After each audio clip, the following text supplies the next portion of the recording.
Nearly 24 runners from Michiana qualified for the Boston Marathon. Among them was a group of 4 women who weren't far from the finish line when the explosions rattled the area.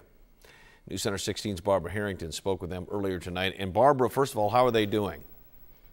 Well, they all escaped without injury, but are understandably shaken up. The women tell me there were so many police and medical personnel in the area for the marathon, they never thought something so horrific could happen. When these 4 Michiana women started their day in Boston, they wore giant smiles, knowing it was a day they'd always remember. But they never thought it would be for this horrific reason.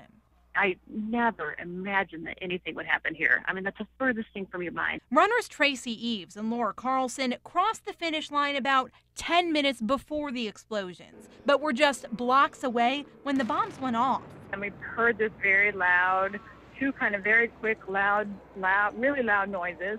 We kind of looked up and couldn't see anything and wasn't really sure what was happening. Your initial thought is, it's a cannon. You know, they're celebrating something.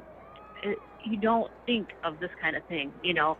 And then quickly they were just ushering everybody out of the finish chutes, away from the area. As they started to realize what happened, they quickly became concerned. Another runner they'd traveled with, Lisa Smith, was behind them in the race. She ended up finishing just 2 minutes before the explosions. And I remember turning around looking at it and going, oh my God, it almost looked like a building. I mean, it was big. You just see all this big smoke and debris. I mean, it really went up at least 2 or 3 stories high. You could see just in the spectators and the runners who had finished, just this look of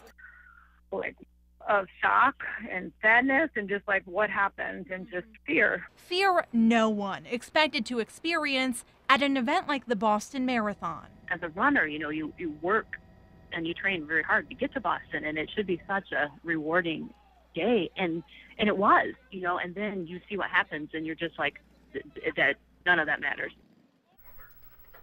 Now, the women were initially worried about making their 9:30 flight out of Boston, but flights are running as scheduled out of Logan Airport, so they are going to be home shortly, and no doubt their families are going to be very happy to see them tonight.